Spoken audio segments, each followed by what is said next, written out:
मेरी शादी एक बहुत ही अमीर ख़ानदान में हुई थी। मैं इस वजह से बहुत खुश थी कि सारी ज़िंदगी मैंने अपनी ख्वाहिशों को दबाते हुए गुजारी थी। मुझे पैसे की कदर और कीमत का अंदाज़ा था। हमने अपने पापा और मम्मी से हमेशा 2-2 रुपये के लिए मार खाई थी। जब मेरी शादी अमीर घराने में हुई तो मैंने कुछ नहीं कहा, किसी से कुछ नहीं पूछा कि शादी किससे करवाई जा रही है। मुझे तो इस बात की खुशी थी कि मैं ब्याह कर इस जेल से निकलकर एक बड़े से महल में जाऊंगी जहां आगे पीछे बहुत सारे नौकर मेरी सेवा करेंगे और मैं बस उनको हुक्म दिया करूंगी। और बात भी ऐसी ही थी। मेरी बारात मेरे घर के अंदर दाखिल हुई थी तो मैं सोच भी नहीं सकती थी कि इतने स्मार्ट और महंगे महंगे कपड़े वाले लोग जो मेरे घर पर आए हैं वो मेरे ससुराल वाले हैं। उन सबके चेहरे पर बहुत ही खूबसूरती और चमक दमक थी। हमारा मोहल्ला तो गरीबों का मोहल्ला था। हमने तो मेकअप भी सस्ता वाला करा रखा था। लेकिन जब ये लोग मुझे ब्याह कर अपने घर ले गए तो मैं उस घर को देखते ही रह गई थी। घर क्या था, राजा महाराजाओं जैसा महल था। दुनिया जहान की रोशनी और खूबसूरती उस महल में बिखरी पड़ी थी। मुझे लगा मैं किसी नई दुनिया में आ गई हूँ। अब घर में आने के बाद मुझे सबसे पहले अपने पति को देखने की जल्दी थी, क्योंकि मेरी माँ और पापा ने मुझे मेरे पति की फ़ोटो भी नहीं दिखाई थी। बस कहा था कि तुम हमारी अच्छी बेटी हो और अच्छी बेटियां अपने पति को देखने की जिद नहीं करती। हालांकि लड़कियों को ये हक है कि वो अपने होने वाले पति को देखें, पर मेरे पापा ने और मेरी माँ ने ये हक मुझसे छीन लिया था। जब मैं अपने ससुराल में दाखिल हुई तो मेरा स्वागत मेरे पति की बजाय मेरी सास ने किया था और मुझे मेरे पति के कमरे में बिठाने की बजाय मेरी सास के कमरे में ही बैठा दिया गया था। मैं समझी थी कि शायद उन लोगों ने कोई रस्म वगैरह करनी होगी। फिर कुछ और लड़कियां आईं उस कमरे में और फिर छोटी मोटी रस्में की, पर मेरे पति ने अपने चेहरे से सेहरा नहीं हटाया। मैं तो खुद नजरें झुकाकर बैठी हुई थी। मैं अपने पति को उस वक्त नहीं देख सकती थी, पर मैं किस्मत की मारी, मुझे क्या पता था कि अब मेरी मुश्किलों का दौर शुरू हो चुका है। सब लड़कियों के कमरे से जाने के बाद मैं उम्मीद कर रही थी कि मेरी सास मुझे उठाकर मेरे शौहर के कमरे में ले जाएंगी, मगर ऐसा कुछ भी नहीं हुआ। वो कमरे को बाहर से बंद करके चली गईं। मैं पीछे उनका इंतजार करती रह गई। लगभग आधा घंटा गुजर गया, पर जब मेरी सास ना आई तो मुझे फिक्र होने लगी, कहीं मुझे बंद करके तो नहीं चली गई। दिमाग में अजीब अजीब से ख्याल आ रहे थे। पति से मिलने की भी जल्दी थी, क्योंकि शादी के बाद हर औरत की ये ख्वाहिश होती है कि उसका पति उसे मोहब्बत करे, अपनी मोहब्बत का इजहार करे, उसकी खूबसूरती की तारीफ करे, उसे ढेर सारी प्यार भरी बातें करे। पर यहाँ तो ऐसा कुछ भी नहीं हो रहा था। बैठे बैठे मेरी कमर अकड़ने लगी थी। इससे पहले कि मैं बेड से उठकर दरवाजे तक आती, कमरे का दरवाजा जोर से खुला और मेरी सास किसी तूफान की तरह कमरे के अंदर दाखिल हुई। लेकिन हैरत तो उस वक्त हुई जब उन्होंने कमरे को अंदर से कुंडी लगा दी। ये काम तो मेरे पति का होता, मैं दिल में सोचने लगी। मैंने अपनी नज़रें उठाकर अपनी सास की तरफ देखा तो वो मेरे करीब आकर बैठ चुकी थीं, मेरे साथ मुझे बहुत ही गौर से देख भी रही थीं। फिर थोड़ी देर बाद बोली, बेटा, मैं अच्छी तरह जानती हूँ कि तुम्हारे मन में क्या चल रहा है। तुम यही सोच रही हो कि मेरा पति कमरे में अब तक क्यों नहीं आया और मेरी सास बार बार कमरे में क्यों आ जाती हैं और तुम्हें कमरे में बंद कर देती हैं। तो बस बेटी, मैं नहीं चाहती कि तुम्हारी खूबसूरती को किसी की नज़र लगे। मैं तुम्हें तुम्हारे पति के पास भेजूंगी, जरूर भेजूंगी, पर अभी उसका टाइम नहीं आया। तो फिलहाल मेरे कमरे में ही बैठी रहो और हाँ, ऐसा करो कि ये कपड़े बदल लो और कोई कंफर्टेबल से कपड़े पहन लो ताकि तुम्हें सोने में आसानी रहे। मेरी सास बहुत अच्छी थीं। उनके चेहरे से ही शराफत नजर आ रही थी। पूजा पाठ में भी बहुत ज़्यादा विश्वास रखने वाली थीं। मुझे भी खुशी हुई कि चलो अच्छी बात है कि मेरी सास बहुत ज़्यादा मॉडर्न नहीं है, क्योंकि मैं खुद सीधी सादी और गरीब सी लड़की थी और अगर किसी मॉडर्न घर में आती तो मेरी ज़िंदगी मुश्किल हो जाती।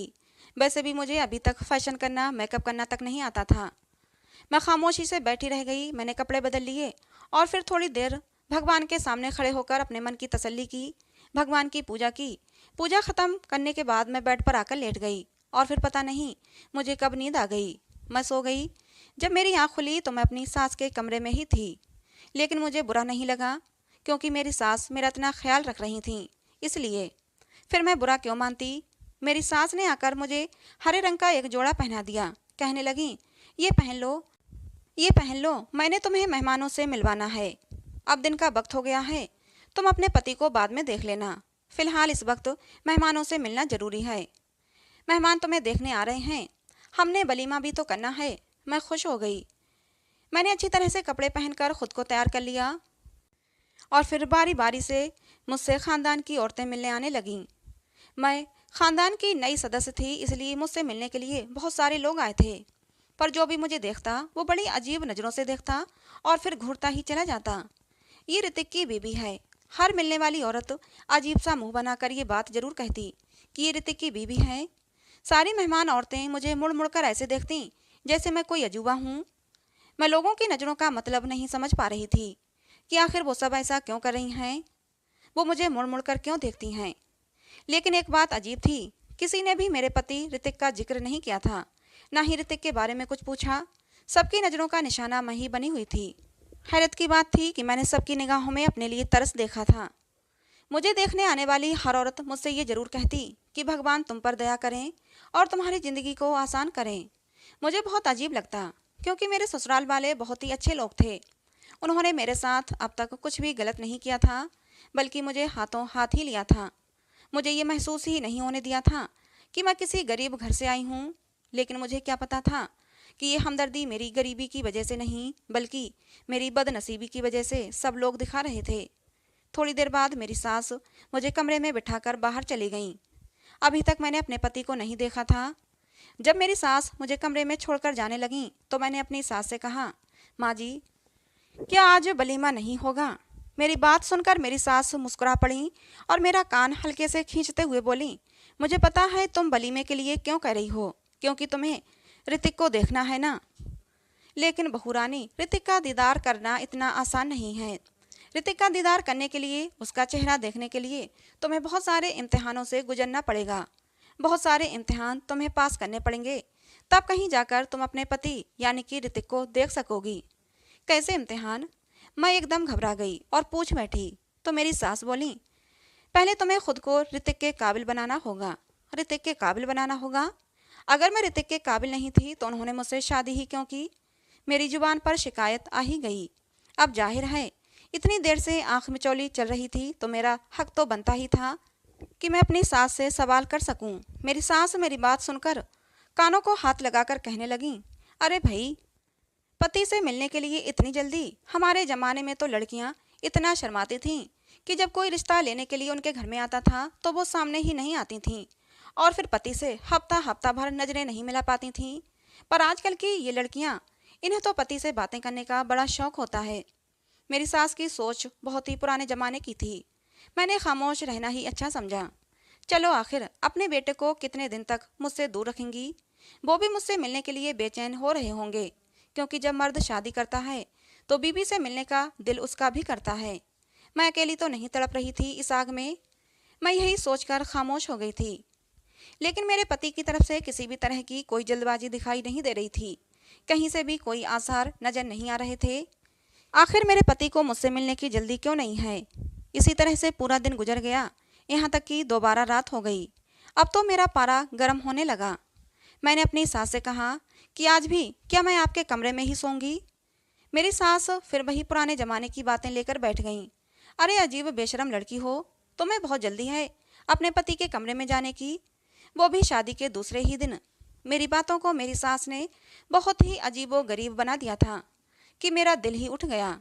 अच्छा चलो, एक काम करते हैं, मेरी सास ने मुझसे अपने पास बुलाते हुए कहा। क्या काम? मैंने सवालिया नज़रों से उनकी तरफ देखा।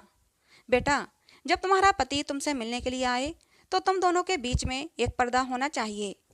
कम से कम 7 दिन तक तुम्हें सुबह सवेरे उठकर आरती करनी होगी और सोने से पहले भी भगवान जी की पूजा करनी होगी। हमारे जो पंडित जी हैं ना, उन्होंने यही कहा है कि 7 दिन तक तुम्हें ये विधि करनी होगी और इससे पहले तुम अपने पति का चेहरा नहीं देख सकती। मेरा बेटा ऋतिक भी पूजा पाठ से दूर भागता है, इसलिए उसको भी 7 दिन तक ये विधि पूरे विधान से करनी होगी, तभी वो भी तुम्हारा चेहरा देख सकेगा। मेरे बेटे को सुधारने का यही एक तरीका है, क्योंकि वो पूजा पाठ में विश्वास नहीं रखता। तो 7 दिन तक इस विधि को तुम्हें और मेरे बेटे ऋतिक दोनों को पूरा करना होगा। इस तरह मेरा बेटा सुधर जाएगा और पूजा पाठ में और भगवान में विश्वास करने लगेगा। फिर उसके बाद तुम दोनों एक दूसरे की शक्ल देख लेना। मैं अपनी सास की बात सुनकर चुप हो गई थी, लेकिन मुझे दिल में खुशी हुई थी कि सास का रवैया मेरे साथ अच्छा था। वो बस यही चाहती थीं कि हमारे रिश्ते में भगवान जी की कृपा बनी रहे, एक दूसरे से लड़ाई झगड़ा ना हो। इसलिए मुझे पहले पूजा पाठ का पाबंद बनाना चाहती थीं। मुझे अपनी सास की इस सोच पर खुशी हुई। मैंने कहा, ठीक है, मैं आज से ही ये विधि करना शुरू करूंगी।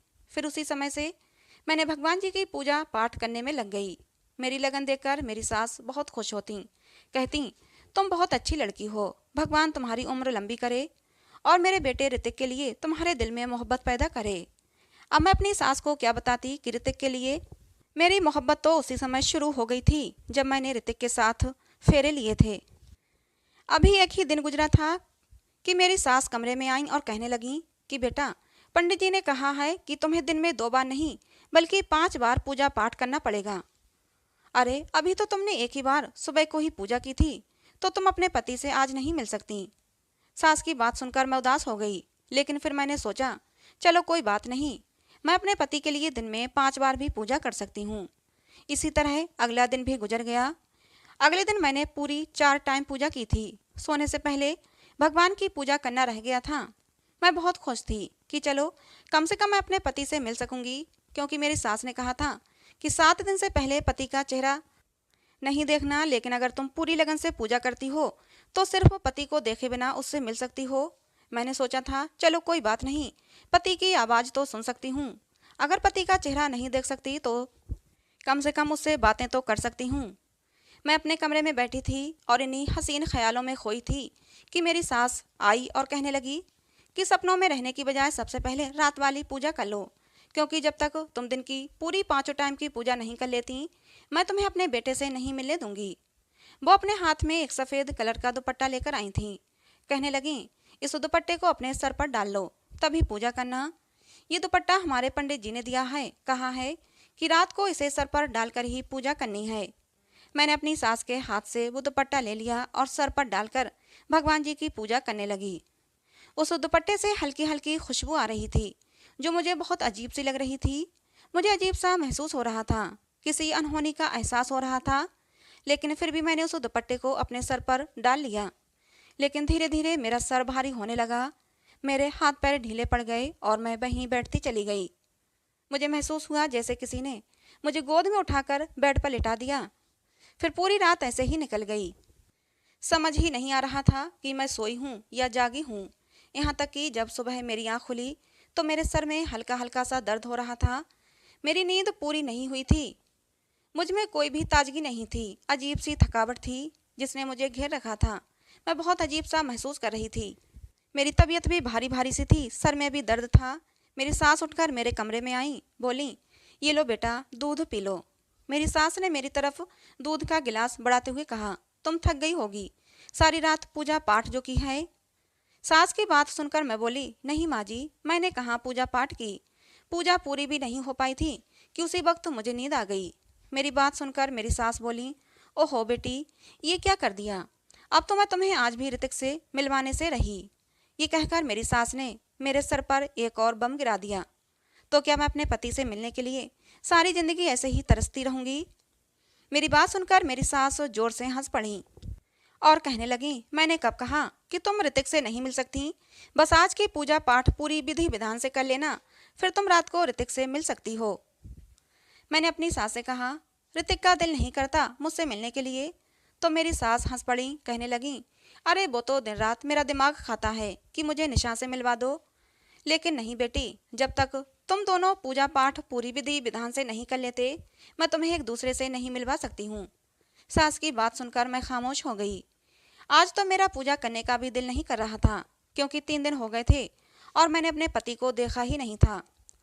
एक अजीब सा सिलसिला शुरू हो चुका था। अब दिन में 4 बार पूजा करती, लेकिन रात की पूजा करने के बाद मेरी सास मेरे कमरे में आती और कहती कि बेटी, आज मैं तुम्हारे लिए ये फला चीज़ खाने को लाई हूँ, ये तुम खा लो। मैं वो चीज़ खा लेती और उसे खाते ही मुझे नींद आ जाती। मेरी सास कभी खजूर लेकर आ जाती, तो कभी दूध की प्याली, तो कभी खीर, कभी शरबत। सास की लाई हुई चीज़ों को खाते ही मैं नींद की आगोश में चली जाती। फिर पूरी रात सोई रहती और न जागती रहती। बस ऐसा लगता कि मेरे पास कोई है। मैं किसी को अपनी आगोश में महसूस करती थी। लेकिन एक रात मैंने सोच लिया कि मैं सच्चाई जानकर रहूंगी कि आखिर रात को मेरे पास कौन होता है। मेरी सास मुझे सुलाने वाली चीज़ें क्यों खिलाती हैं? और फिर रात होते ही जैसे ही मेरी सास मेरे पास आई, कहने लगी, बेटा मैं तुम्हारे लिए ये जूस लेकर आई हूँ, इसे पी लो, तुम्हें ताकत मिलेगी।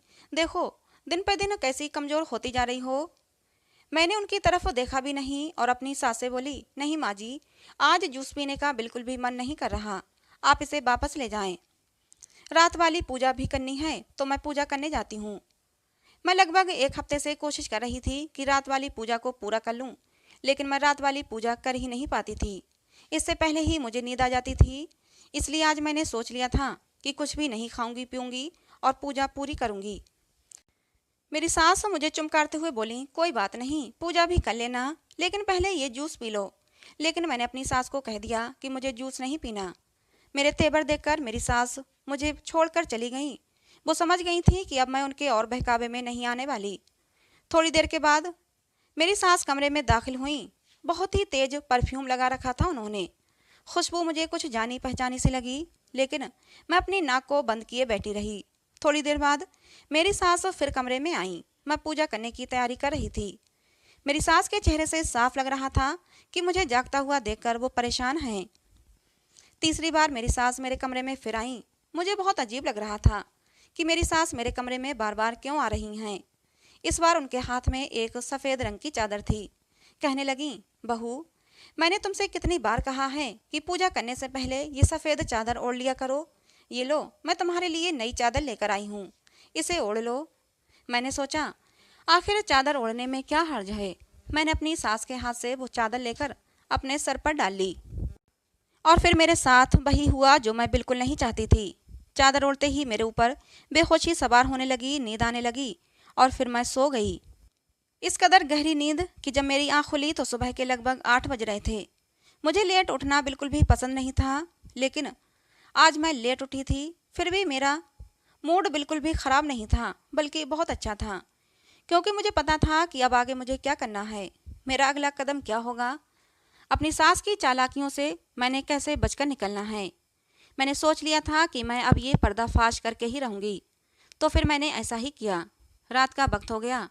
रात होते ही मेरी सास की आवाजाही मेरे कमरे में बढ़ने लगी। मैंने बिस्तर पर तकिया रखा और वहीं लेट गई। मैंने सोने का नाटक किया। फिर मेरी सास रोज मुझे किसी न किसी बहाने सुला देती थीं और मैं आज खुद ही सो गई। अपनी सास को दिखा दिया कि मैं सो चुकी हूँ, ताकि वो मुझे सुलाने वाली चीज़ें ना खिलाएं। अभी लगभग 10 मिनट ही गुजरे होंगे मुझे सोने का नाटक करते हुए कि कमरे के अंदर हलचल महसूस हुई। मेरे कमरे का दरवाज़ा खुला, फिर कुंडी लगाने की आवाज़ आई। किसी के भारी कदमों की आवाज़ मेरे कानों में पड़ रही थी, पर मैं आंखें खोलकर देख नहीं सकती थी। फिर मैंने देखा, कोई धीरे धीरे चलते हुए मेरे करीब आया है। ये कोई मर्दाना कदम थे जो मुझे महसूस हो रहे थे। तभी मेरे कान एकदम से खड़े हो गए, क्योंकि किसी ने मुझे छुआ था। मुझसे बर्दाश्त नहीं हुआ। मैंने अपनी आंखें खोलकर सामने देखा, जो कि नाकाबिले बर्दाश्त था। सामने खड़े इंसान को देखकर मेरे सर पर आसमान गिर पड़ा। मैं सोच भी नहीं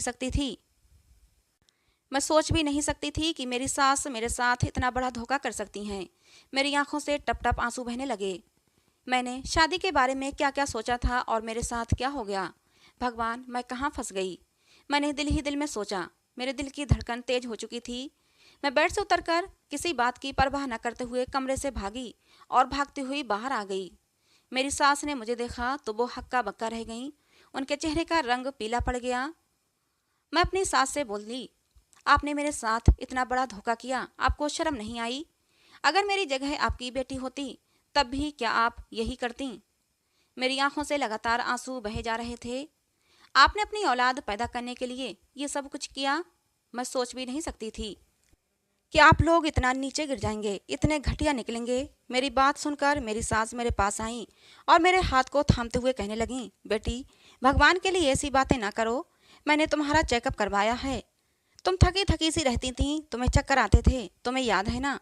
उस दिन हमारे घर एक दाई आई थी, उसी ने तुम्हारा चेकअप किया था। उसने बताया कि तुम उम्मीद से हो। मेरी सास ने मेरे सिर पर एक और बम फोड़ दिया। ये क्या कह रही हैं आप? आपने तो कहा था कि मेरे बेटे से मिलने के लिए तुम्हें न जाने क्या क्या इम्तिहान पास करने पड़ेंगे। फिर मैं पेट से कैसे हो गई? आप ये कैसे कह सकती हैं कि मैं आपके बेटे के बच्चे की माँ बनने वाली हूँ? आपको एहसास भी है कि आप क्या कह रही हैं? मेरी सास मेरी बात सुनकर सर झुकाकर बोली, बेटी मैं क्या करती, मैं मजबूर थी। औलाद की खुशी किसे नहीं चाहिए होती। अगर मैंने उसके लिए थोड़ी सी हेरा फेरी कर ली तो क्या हुआ, मुझे माफ़ कर दो। मैं कुछ नहीं कर सकती थी। एक माँ होने के नाते मुझे अपनी भलाई भी सोचनी थी और अपने बेटे की खुशी भी सोचना थी। मैंने अपने सास की कोई बात नहीं सुनी। सास मेरी विनती कर रही थी कि अब तो तुम्हारी कोख में हमारा पोता है, हमारी औलाद है, तो तुम्हें इस तरह घर से नहीं जाना चाहिए। लेकिन मैं अपनी सास की कोई बात सुनना नहीं चाहती थी। इतने बड़े धोखे के बाद मैं इस घर में रहती, ये मुझे बिल्कुल भी गवारा नहीं था। मैंने अपने आप को कमरे में बंद कर लिया और अपना सामान पैक करने लगी और फिर सीधा अपने माँ बाप के घर आ गई। माँ बाप को भी मैंने सारी कहानी सुनाई। मेरी माँ मेरी बात सुनकर हक्का बक्का रह गई। बोली कि बेटी, हमें माफ़ कर दो, हमें ये सब पहले से पता था, लेकिन हमने तुम्हें ये बात जानबूझकर नहीं बताई थी। मैं सोच भी नहीं सकती थी कि मेरी माँ मेरे साथ ऐसा कर सकती हैं। मैंने कहा, आप लोग तो मेरे अपने थे, फिर आप लोगों ने मेरे साथ इतना बड़ा धोखा क्यों किया। मैं रोने लगी तो मेरी माँ मेरा हाथ थाम कर कहने लगी, बेटा हमें माफ़ कर दो, हम मजबूर थे। क्योंकि बेटियों के माँ बाप हमेशा मजबूर होते हैं। अपनी माँ की बात सुनकर मैं चीख पड़ी। बोली, आप मजबूर नहीं थीं, आप लालची थे। मेरी बात सुनकर मेरी माँ रोने लगी। अब मुझे उनको भी इस तरह से कहना अच्छा तो नहीं लग रहा था, लेकिन मैं क्या करती, क्योंकि उन्होंने मेरे साथ बहुत बड़ा धोखा किया था। तभी एक और अनहोनी हो गई। घर के दरवाजे पर दस्तक हुई। घर के बाहर मेरी बड़ी बहन खड़ी हुई थी। उसका हुलिया देखकर लग रहा था कि वो भी अपने पति से लड़कर आई है। ये सब देखते ही मेरा दिल बैठने लगा। मैंने कहा, तुम भी अपने घर में सुकून से नहीं हो। तुमको सुकून नहीं तो मुझे कैसे हो सकता है। तुम्हारी शादी तो इतने बड़े घर में हुई है, तब भी तुम खुश नहीं हो तो मैं कैसे खुश रह सकती हूँ। हमारे घर में रुपये पैसों की तंगी है, रोज घर में लड़ाई झगड़े होते हैं। मेरा पति मुझे मारता पीटता है, एक वक्त की रोटी के लिए भी हम लोग तरस जाते हैं। अब हम दोनों बहनें अपने माँ बाप के घर बैठ गए थे। मुझे लगने लगा कि मैं अपने माँ बाप पर जुल्म कर रही हूँ। रात को सोने के लिए लेटी तो वही वाला मंजर मेरी आंखों के सामने घूमने लगा जब मेरे कमरे में कोई आया था और मैं चीखकर अपनी सास के पास पहुंची थी। मेरे कमरे में आने वाला कोई और नहीं बल्कि मेरा पति था। मेरा पति इतना कुरूप था कि उसकी शक्ल देखते ही मेरे सर पर आसमान गिर पड़ा था। पता नहीं मेरा पति जन्म से ही इतना बदसूरत था या फिर बाद में किसी दुर्घटना में ऐसा हुआ था, लेकिन जो भी हुआ था बहुत ज़्यादा बदसूरत था मेरा पति। यही सब सोचते सोचते मेरा दिल घबराने लगा। मैं एकदम से उठकर बैठ गई। मुझे लगा कि मैं अपने माँ बाप के साथ बहुत गलत कर रही हूँ। मेरे माँ बाप ने जो भी किया वो मजबूरी में किया, क्योंकि हम बहुत गरीब लोग थे और गरीब की लड़की बिहाने कोई नहीं आता, सब दहेज के लालची होते हैं। अगर मेरा पति बदसूरत है तो क्या हुआ, मुझे उसकी सूरत देखकर डर तो बहुत लगा था। मैं बेहोश होते होते बची थी और यही बात मेरे माँ बाप ने मुझसे छुपाई थी, लेकिन वो क्या कर सकते थे। मेरे माँ बाप की भी मजबूरी थी और मेरी सास की भी मजबूरी थी। वो भी अपने बेटे की खुशी चाहती थीं, अपने ख़ानदान का वारिस चाहती थीं। ये बात मेरे पति ने ही अपनी माँ से कही थी कि मेरे चेहरे को मेरी पत्नी से छुपा कर रखा जाए, क्योंकि इतने बदसूरत इंसान के साथ कोई भी लड़की रहना पसंद नहीं करेगी। फिर मैंने अपने माँ बाप की गरीबी और मजबूरी को देखते हुए एक फ़ैसला लिया। अपने बदसूरत पति के साथ रहने के लिए मैं तैयार हो गई। मैंने अपना सामान बांधा और वापस अपनी ससुराल आ गई, जहाँ पर मेरा पति और मेरी सास मेरा इंतजार कर रहे थे। मेरे पति का सर मेरे सामने झुका हुआ था और वो मुझसे माफ़ी मांग रहे थे।